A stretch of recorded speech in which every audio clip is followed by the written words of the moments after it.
The HOA tried to fine me $500 for a shadow, a literal shadow from my car. That's when I knew this wasn't about rules anymore. This was war. You ever meet someone who thinks they own everything they can see? Like the sidewalk in front of your house, the grass between the curb and the street, maybe even the air you breathe? Well, my neighbor Karen was exactly that person. And when I say neighbor, I mean she lived 3 doors down. But somehow she decided the public parking space in front of my house belonged to her. And she wasn't just hogging it for herself.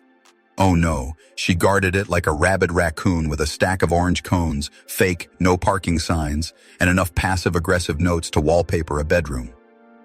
But here's the thing about self-appointed neighborhood dictators. They always underestimate the people they're messing with. Welcome back to HOA Nightmares, where we dive deep into the stories that prove your worst neighbors aren't just annoying. They're organized, they have bylaws, and they're coming for your property value. I'm your host, and today we're talking about Margaret Chen, a software engineer who just wanted to enjoy her new home in what seemed like the perfect suburban community. What she got instead was a masterclass in how absolute power corrupts absolutely, even when that power is just deciding what color you can paint your mailbox. But Margaret wasn't going to go down without a fight. And when she finally decided to push back, well, let's just say she didn't just win. She completely dismantled the entire system piece by piece. So grab your coffee, settle in, and let me tell you about the shadow that changed everything. Margaret Chen thought she'd found paradise when she moved to Willowbrook Estates in 2019. And honestly, who could blame her? This wasn't just any suburban development. This was the kind of place that looked like it belonged in a home and garden magazine. Every house was immaculate. Every lawn was perfectly manicured. The community had a golf course, a clubhouse, and even a small lake with actual swans. The kind of swans that probably cost more than most people's cars, but swans nonetheless. Margaret had been renting apartments in the city for years, saving every penny she could. When she finally had enough for a down payment, Willowbrook Estates felt like stepping into a completely different world. Clean sidewalks, friendly neighbors waving from their driveways, kids riding bikes without a care in the world. The realtor, of course, mentioned the HOA. Very reasonable, she said. They just maintain the common areas and make sure property values stay high. Nothing to worry about. Nothing to worry about. Famous last words. The monthly fee was $180, which seemed fair for all the amenities. Margaret signed the papers, got her keys, and moved into 1247 Maple Grove Drive, a beautiful 2-story colonial with a small backyard that got the most amazing morning sun. For the first 6 months, everything was perfect. Margaret loved her new life. She'd wake up early, make coffee, and sit on her back patio watching the sunrise. It was peaceful, quiet, everything the city wasn't. She even attended a few HOA meetings, thinking it would be a good way to meet her neighbors. The board seemed pleasant enough, though she noticed they took themselves very, very seriously for people whose biggest responsibility was making sure nobody painted their house the wrong shade of beige. The HOA president was a woman named Patricia Hawthorne. Patricia was, how do I put this diplomatically? She was the kind of person who probably reminded teachers about homework assignments when she was in school. Always impeccably dressed, always had her hand raised, always had an opinion about everything. Patricia had been HOA president for 12 years. 12 years! In a community where terms were supposed to be 2 years maximum. But somehow, Patricia kept getting re-elected in votes where she was mysteriously the only candidate. Her right-hand woman was Linda Kozlowski, the vice president who treated HOA violations like she was working for the FBI. Linda had a special notebook where she documented every single rule infraction she spotted during her daily community walks, which were really just surveillance missions disguised as exercise.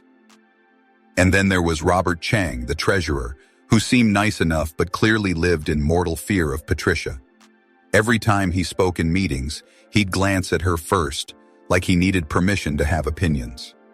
Margaret didn't pay much attention to the politics at first. She was just happy to be a homeowner.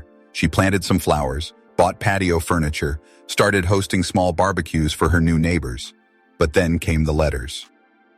The first one arrived on a Tuesday morning in March 2020. Margaret was working from home, thanks pandemic, when she heard the mail truck. She went out to grab her mail and found an official-looking envelope with Willowbrook Estates, HOA, in bold letters across the top. "Dear Miss Chen," it began, "it has come to our attention that you have installed unauthorized outdoor furniture on your patio without prior approval from the Architectural Review Committee." Margaret stared at the letter. Unauthorized outdoor furniture? It was a small bistro table and 2 chairs. From Target, in the standard brown wicker that literally half the neighborhood had. The letter continued. Per Section 4.7 of the Community Guidelines, all outdoor furniture must be approved before installation. Please submit Form AR-15 along with photos and manufacturer specifications within 10 business days, or face pot. Entail fines up to $100 per day. Margaret read it 3 times. Then she walked outside and looked at her patio.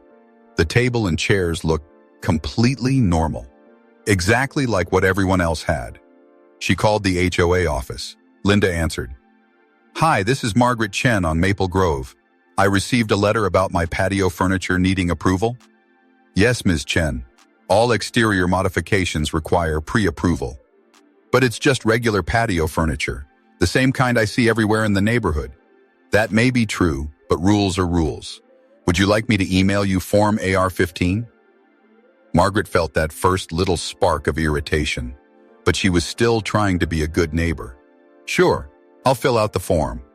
The form was 6 pages long. 6 pages, for a table and 2 chairs. She had to provide photos from multiple angles, manufacturer specifications, proof of purchase, a written explanation of why she felt this furniture was appropriate for the community aesthetic, and 3 references from neighbors vouching for the visual impact. But Margaret filled it out. She was annoyed, but she figured this was just how HOAs worked. She'd never owned property before. Maybe this was normal. 2 weeks later, she got a response. "Application approved. Please note that any future outdoor furniture additions will require separate approval." Margaret thought that was the end of it. She had no idea this was just the beginning of Patricia and Linda's campaign to make her life absolutely miserable. Because here's what Margaret didn't know yet. Patricia Hawthorne had a very specific vision for Willowbrook Estates, and that vision didn't include people like Margaret asking questions, attending meetings, or, God forbid, actually reading the community bylaws. Patricia had been running her little fiefdom unchallenged for over a decade. The residents were mostly older, wealthy, and too busy to care about HOA politics as long as their property values stayed high. They paid their fees, followed the basic rules, and left Patricia alone to play queen of the suburbs. But Margaret was different.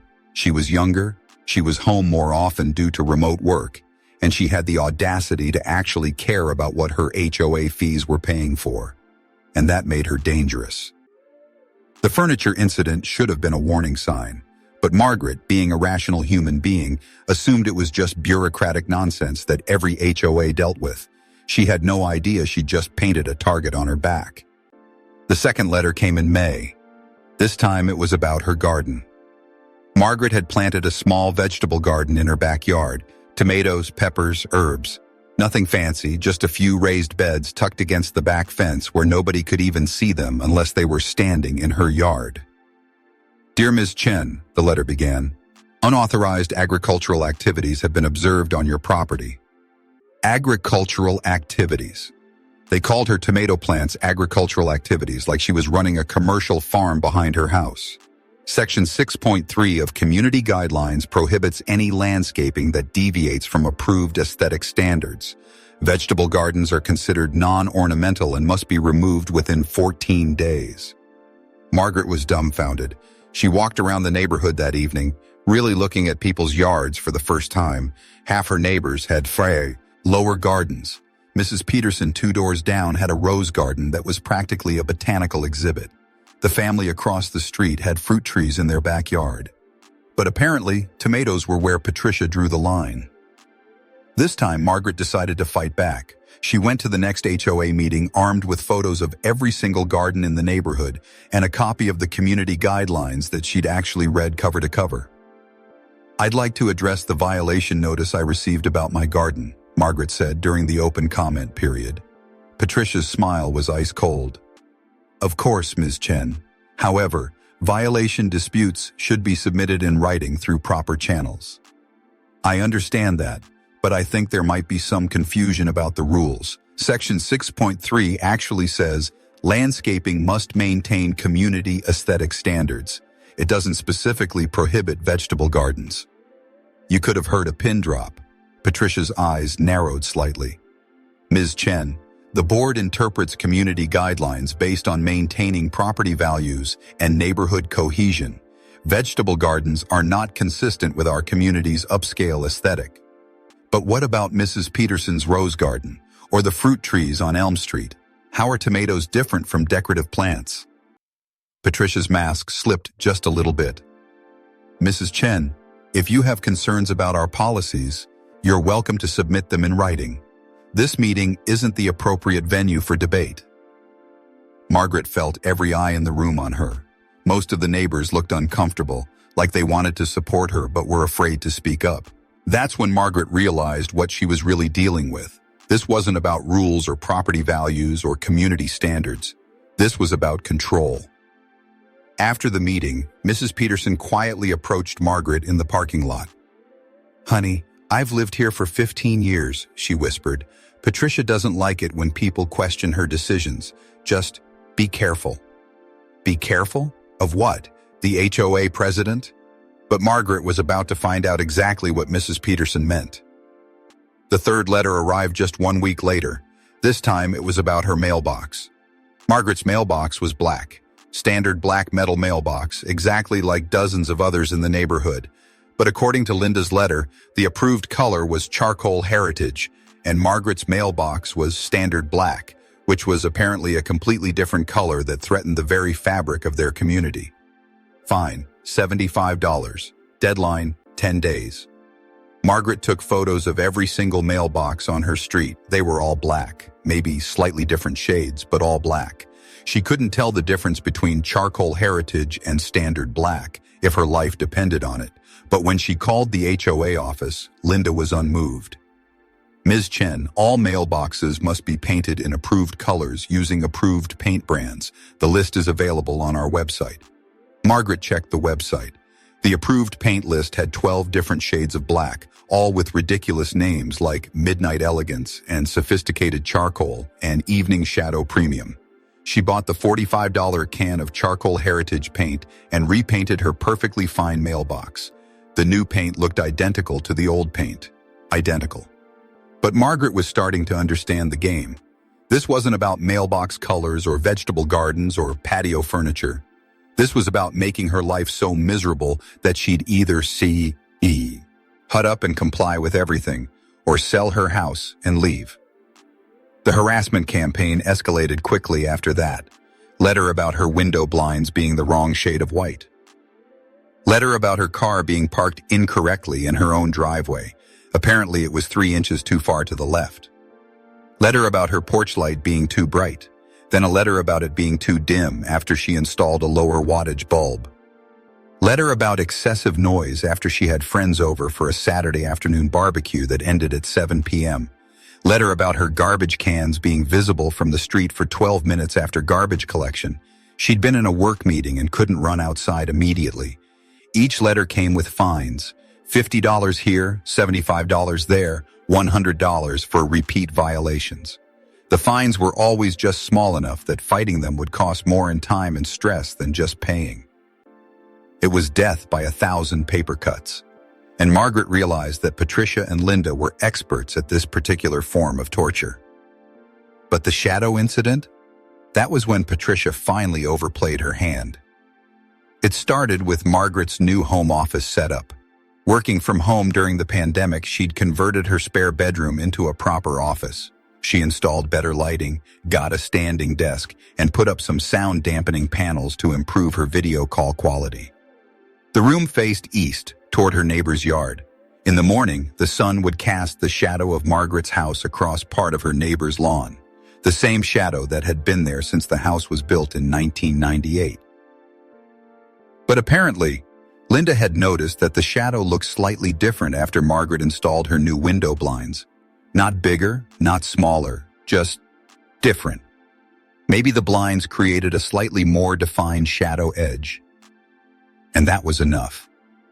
The letter arrived on a Thursday morning, in September. Margaret opened it expecting the usual nonsense. Maybe they'd found a new creative way to complain about her garden or her car or her existence in general. Instead, she found herself staring at the most absurd violation notice in HOA history. Violation notice. Unauthorized shadow cast by residential structure. Fine, $500. Immediate action required. Margaret read it 3 times before her brain could process what she was seeing. They were fining her for her house casting a shadow. A shadow. The letter explained that Margaret's exterior modifications, meaning her window blinds, had altered the shadow pattern cast by her residence onto adjacent property, creating an unauthorized visual impact on neighboring lawns. $500 for a shadow. Margaret walked outside and looked at her house. Then she looked at the shadow. Then she looked at every other house on the street, casting shadows in every direction. She pulled out her phone and started taking pictures. Shadow after shadow after shadow. Every house casting shadows on other people's property. Some shadows bigger than hers, some darker, some reaching further across lawns. But apparently, only Margaret's shadow was a violation worthy of a $500 fine. That's when Margaret finally understood what she was dealing with. This wasn't just petty tyranny or power-hungry neighbors. This was a systematic campaign of harassment designed to force her out of the community. And Patricia had finally made a mistake so ridiculous, so obviously targeted, that even the most oblivious observer could see what was really happening. Margaret looked at that violation notice one more time, and something inside her snapped. She'd tried being reasonable. She'd tried following their ridiculous rules and paying their arbitrary fines and keeping her head down like a good little homeowner. But a shadow? They wanted to fine her for physics. Oh, it was on. Margaret Chen was done playing nice. She'd spent months being the perfect neighbor, following every arbitrary rule, paying every ridicule. Lowe's fine, hoping that eventually Patricia and Linda would get bored and move on to torment someone else. But the shadow violation was the last straw. You want to fine someone for the laws of physics, for the way sunlight interacts with solid objects? Fine, let's play this game properly. The first thing Margaret did was start documenting everything. And I mean everything. She bought a security camera system and positioned cameras to record her entire property. Every morning, she'd walk around her yard taking photos with timestamps. She started a spreadsheet tracking every violation notice, every fine, every interaction with the HOA. But more importantly, she started reading. Really reading. Margaret downloaded every single HOA document from their website.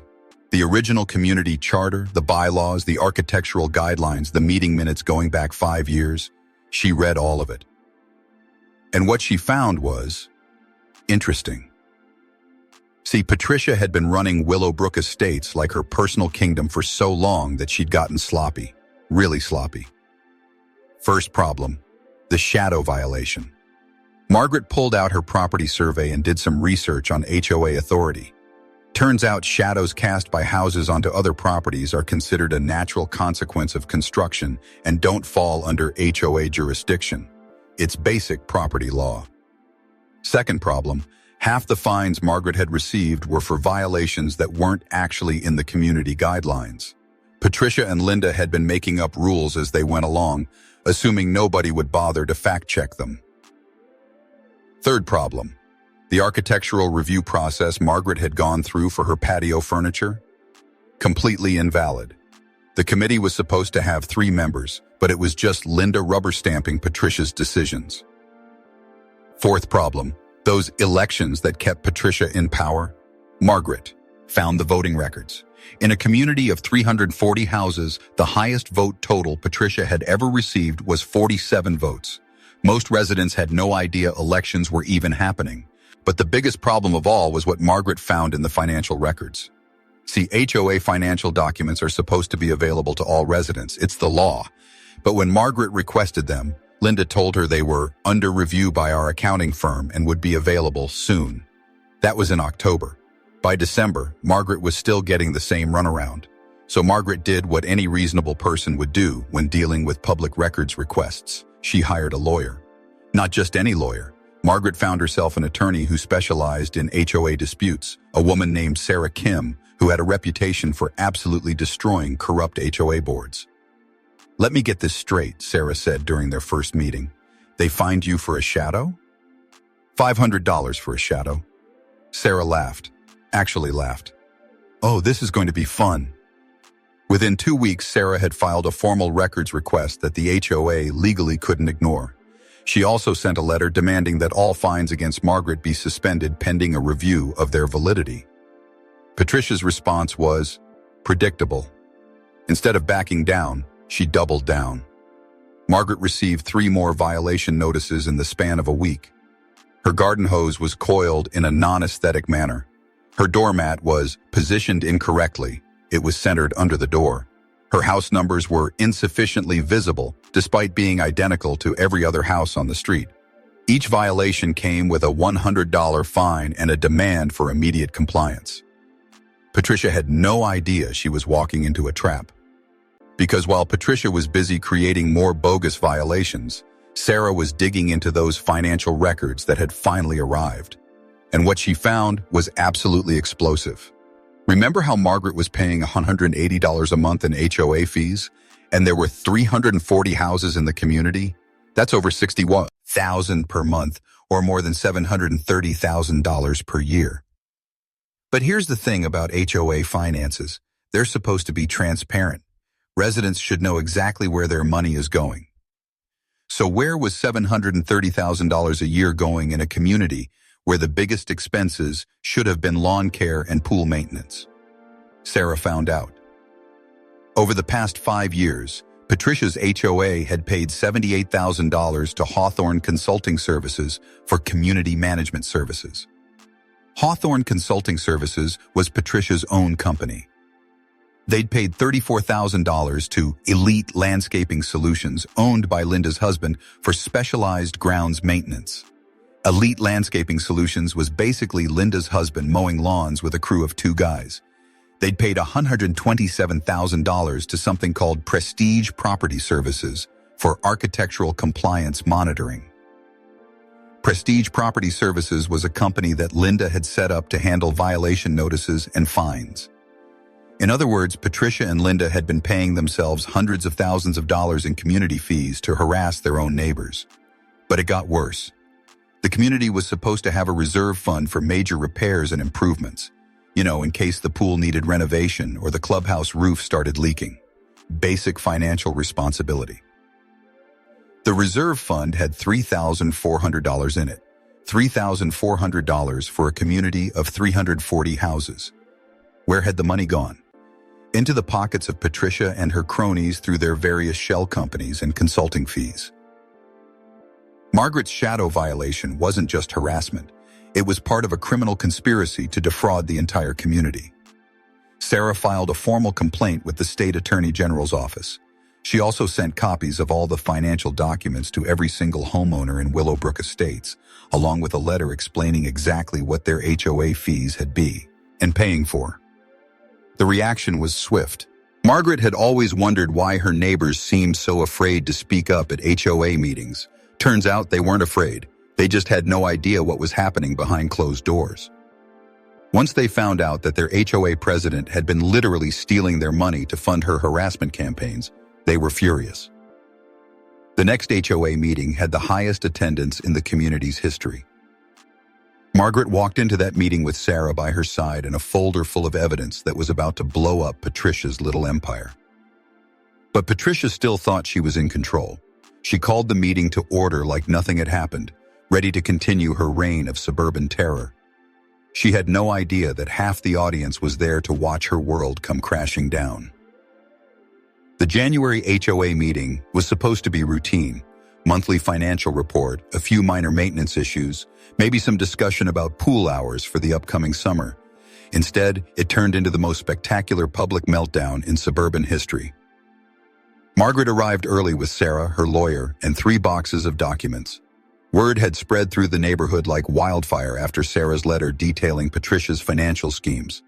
The community clubhouse was packed, standing room only, with people spilling out into the hallway. Patricia walked in like she owned the place, which, let's be honest, she basically had for the past 12 years. She took her usual seat at the front, laid out her papers, and called the meeting to order with her typical imperious tone. Good evening, everyone. I see we have quite a turnout tonight. Before we begin, I want to address some misinformation that's been circulating in the community. Misinformation. She was calling documented financial fraud misinformation. Now, there have been some questions about our community finances, and I want to assure everyone that, point of order, Margaret stood up. I'd like to request an emergency vote to remove the current board for financial misconduct and breach of fiduciary duty. The room went completely silent. Patricia's face went through about 6 different expressions in the span of 2 seconds. Confusion, anger, panic, and finally settling on that fake smile she wore when she was about to destroy someone. Ms. Chen, that's not how board elections work. We have established procedures. Actually, Sarah stood up, according to your community bylaws, residents can call for emergency removal of board members with a simple majority vote when there's evidence of financial misconduct, which there is. Sarah opened the first box and started distributing copies of the financial documents to everyone in the room. Bank statements, invoices, payment records, everything showing exactly where the community's money had been going. Over the past 5 years, Sarah continued, your HOA fees have paid $78,000 to Patricia Hawthorne's personal consulting company, $34,000 to Linda Kozlowski's husband's landscaping business, and $127,000 to a property management company that Linda secretly owns. The room erupted. People were shouting, demanding answers, waving the financial documents in the air. Patricia tried to regain control. This is highly irregular. Ms. Chen, you're out of order. These are private business matters. Private business matters? Margaret's voice cut through the chaos. You used our money to pay yourself to harass us. You literally paid yourself $500 of community funds to fine me for a shadow. And that's when things got really ugly. Because Patricia, faced with undeniable evidence of her corruption, decided her best defense was a good offense. Ms. Chen, you have been nothing but a troublemaker since the day you moved here. You refuse to follow community standards. You disrupt meetings. You question every decision. I questioned why you were stealing our money. I have devoted 12 years of my life to this community. I have maintained property values, enforced standards, kept this neighborhood from turning into... Patricia stopped herself, but everyone in the room knew exactly what she'd been about to say. The mask was finally off. Mrs. Peterson, the elderly woman who'd warned Margaret to be careful months ago, stood up with a trembling voice. Patricia, I've lived here for 15 years. I never questioned the fees, never complained about the rules, always did exactly what you said. And you've been stealing from me this entire time? It's not stealing. It's compensation for services rendered. What services? This from Mr. Rodriguez, who lived on Oak Street. Harassing our neighbors? Making up fake violations? I got fined $200 last year because my garbage can was supposedly the wrong color. It was the same color as everyone else's. And that's when the floodgates opened. Resident after resident stood up with their own stories of bogus violations, arbitrary fines, and Patricia's systematic harassment of anyone who dared to question her authority. The woman who'd been fined for having excessive Christmas decorations, which were 3 wreaths. The man who'd been cited for inappropriate lawn maintenance because he'd mowed his grass in a different pattern. The family who'd been threatened with legal action because their kid's bike was visible from the street. Story after story of Patricia's petty tyranny, all funded by the community's own money. Linda tried to defend Patricia, claiming the violations were necessary to maintain standards, but she was shouted down by a room full of people who'd finale. I realized they'd been systematically scammed. The vote wasn't even close. 7 residents voted to remove Patricia, Linda, and Robert from the board immediately.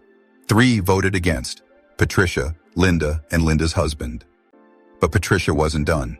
Even as the votes were being counted, she was making threats. This is illegal. You can't just vote out a board without proper procedures. I'll sue every single one of you. I'll have this community dissolved. That's when Sarah stood up with her final surprise. Actually, Mrs. Hawthorne, you should probably worry more about the criminal charges. The room went dead quiet again.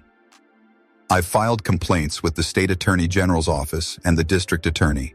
Financial fraud, embezzlement, breach of fiduciary duty. The FBI's white-collar crime unit is very interested in HOA corruption cases these days. Patricia's face went white.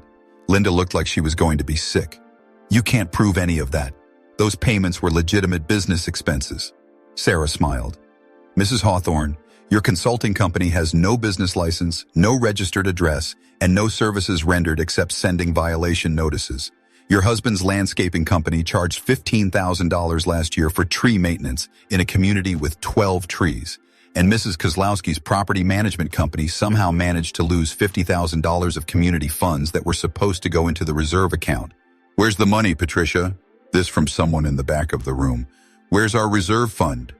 Patricia gathered her papers and stood up, her hands shaking with rage. You people have no idea what you've done. This community will fall apart without proper leadership. Property values will plummet. You'll regret this. She stormed out, followed by Linda and Robert, leaving behind a room full of residents who were just beginning to understand the scope of what they'd been living under. But the fallout was just getting started.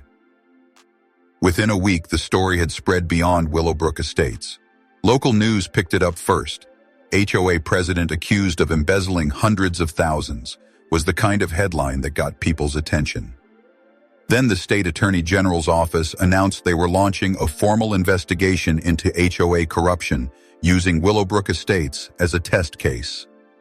Social media exploded.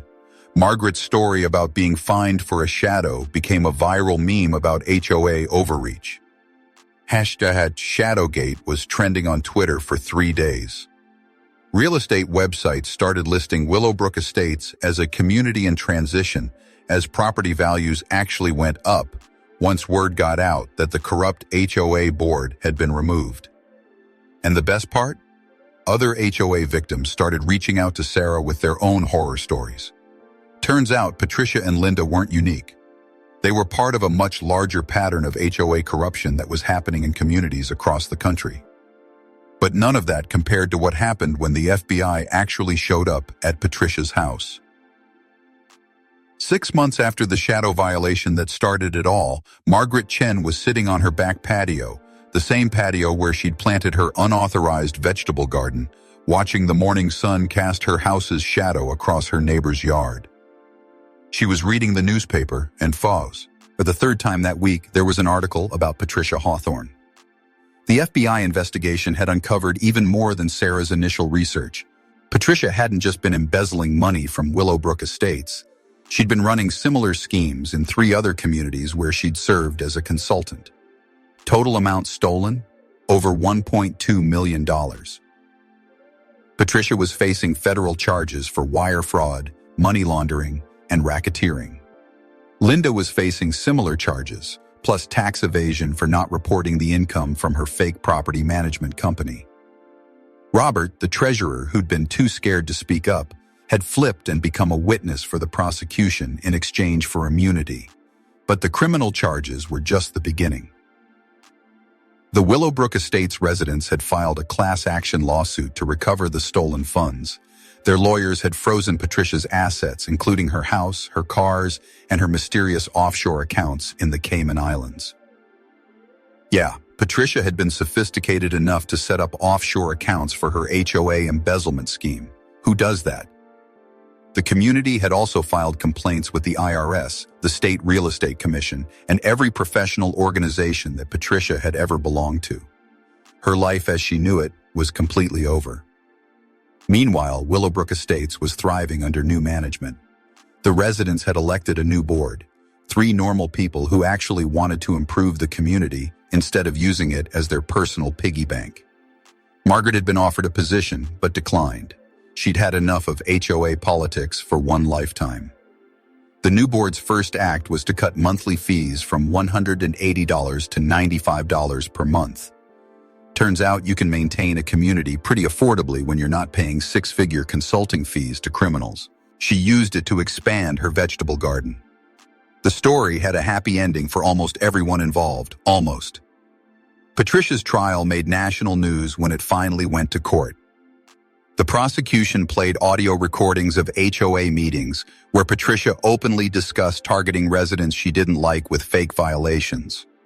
They presented evidence of her using community funds to pay for personal expenses, including a vacation to Europe that was somehow classified as professional development for community management. The jury took 2 hours to find her guilty on all counts. Patricia Hawthorne was sentenced to 6 years in federal prison and ordered to pay full restitution to the communities she'd defrauded. Linda got 4 years and lost her house when the court ordered her to pay back every dollar she'd stolen. But here's the thing that still amazes me about this story. It all started because Patricia thought she could find someone for a shadow. A shadow.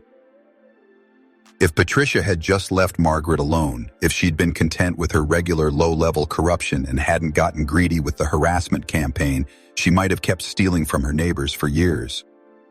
Instead, her obsession with controlling every aspect of Margaret's life led to the complete destruction of her criminal enterprise. Margaret still lives in Willowbrook Estates. She's happy there now. The community actually feels like a community instead of a prison camp run by suburban dictators. She keeps in touch with Sarah, who's now representing HOA victims across the country. Turns out, Margaret's case opened the floodgates for investigations into HOA corruption nationwide. And every morning, Margaret still sits on her patio with her coffee, watching her house cast its shadow across her neighbor's yard. The same shadow that brought down an empire of petty tyrants and restored justice to a community that had forgotten what reasonable leadership looked like. Sometimes the smallest acts of resistance have the biggest consequences. Sometimes standing up to a bully changes everything. And sometimes justice comes from the most unexpected places, even shadows. So there you have it, the story of how Margaret Chen's shadow brought down one of the most corrupt HOA boards in recent memory. But here's what I want you to think about. How many Patricia Hawthornes are out there right now? How many communities are being run by people who see their neighbors as sources of revenue instead of human beings trying to enjoy their homes? Margaret's story went viral because it was so absurd. Who finds someone for a shadow? But the financial fraud, the systematic harassment, the abuse of power, that's happening in HOA communities across the country right now. The difference is that most people don't fight back. They pay the bogus fines, follow the made-up rules, and hope the HOA board will leave them alone. They don't realize that their silence is exactly what enables people like Patricia to keep stealing and abusing their power. Margaret could have just paid the $500 shadow fine. She could have kept her head down, followed every ridiculous rule, and avoided the stress of fighting the system. But she didn't, and because she refused to be a victim, an entire community was freed from years of systematic abuse and theft. So here's my question for you. If you were in Margaret's situation, what would you have done? Would you have paid the fine and hoped it would stop? Or would you have fought back? And if you're living in an HOA community right now, do you actually know where your monthly fees are going? Have you ever read your community's financial reports? Do you know who's on your board and how they got there? Because here's the thing about corruption. It thrives in darkness. It depends on people not paying attention, not asking questions, not holding their leaders accountable. Margaret's shadow didn't bring down Patricia's empire by itself. What brought it down was Margaret's refusal to accept that being fined for physics was somehow normal. Drop a comment and let me know. Have you ever dealt with an HOA horror story? Have you seen corruption in your own community? And what do you think you would have done in Margaret's place? If you enjoyed this deep dive into suburban justice, make sure to hit that subscribe button and ring the notification bell. We've got more HOA nightmares, neighbor disputes, and stories of ordinary people fighting back against unreasonable authority coming your way. And remember, sometimes the most powerful thing you can do is simply refuse to accept that crazy is normal. Thanks for watching, and I'll see you in the next one.